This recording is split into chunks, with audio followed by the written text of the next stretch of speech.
आउ रहिबनी saving account minimum balance tension एही बैंक खातारू कटिबनी टंका। देखंतु देशरे 7टी bank minimum average monthly balance अर्थात एएमबी नियम को हटाई देइचंती। फलरे ए सब बैंक रे सर्वनिम्न बैलेंस उपरे आउ कौनसी फाइन दबा पाई पड़िबो नाही।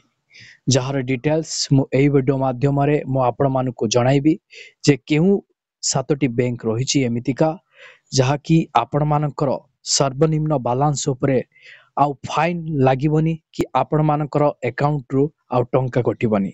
जहार डिटेल्स मु एही वीडियो माध्यम रे स्टेप बाय स्टेप जणाइबी। सेति पई आपण वीडियोटी को शेष पर्यंत देखंतु बिना स्किप रे, जा फल आपण जानि परिबे बुझी परिबे। जदि एपर्यंत आपण चैनल ले नुआ करी वीडियोटी देखुतांती ताहाले वीडियो को लाइक करी चैनल को सब्सक्राइब करी पाखरे थिबा घंटी चिन्ह को दबाई दियंतु। बैंक रे सेविंग अकाउंट रखिथिबा ग्राहक माननको निज खाता रे मिनिमम बैलेंस रखिबा को पड़ी थाए। जदि अकाउंट रे सर्वनिम्न जमारू कम टंका थाए तेबे बैंक पेनाल्टी आदाय करि थाए। मात्र वर्तमान बैंक कस्टमर मानको बड़ आश्वस्ति मिलबा को जाउछि, कारण किछि बैंक निज ग्राहकंक पाई मिनिमम बैलेंस रखिबा बाध्यतामूलक को हटाई देइचंती। प्रायतः बैंक रे मिनिमम बैलेंस किपरि गणना करा जाय ताहाकु नै लोकमाने द्वंद्वरे थांती। अधिकांश लोक भाबंती जे अकाउंट रे मिनिमम बैलेंस प्रतिदिन मेंटेन करबा को पड़ी थाए, नचेत अकाउंट रो बैलेंस कटि जिवो। मात्र एहा सेबळी किछि नो। मिनिमम बैलेंस दैनिक हिसाब करा जाय नाही, बरং मास हिसाब रे गणना करा जाय। आसंतु जानिबा केउ बैंक हटाइला मिनिमम बैलेंस नियम।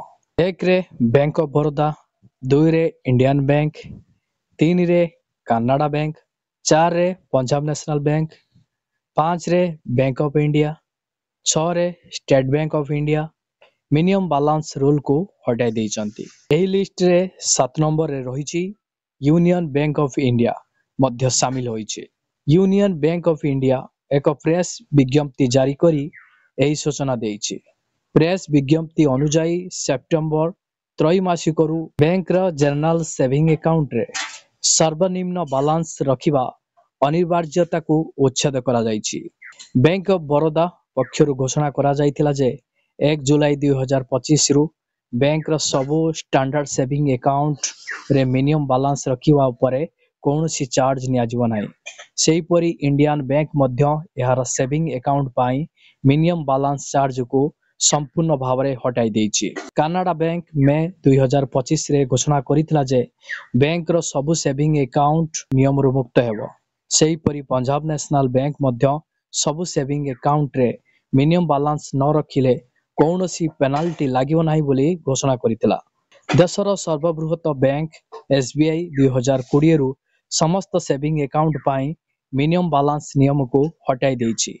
बैंक ऑफ इंडिया द्वारा मिनिमम बैलेंस उपरे लागू हेउतिबा पेनाल्टी मध्य उच्छेद करा जाइछि। आसंतु जानिबा मिनिमम बैलेंस रु बैंक गुडिकर रोजगार। बैंक गुडिक मिनिमम बैलेंस रो पेनाल्टी रु बहुत रोजगार करंती।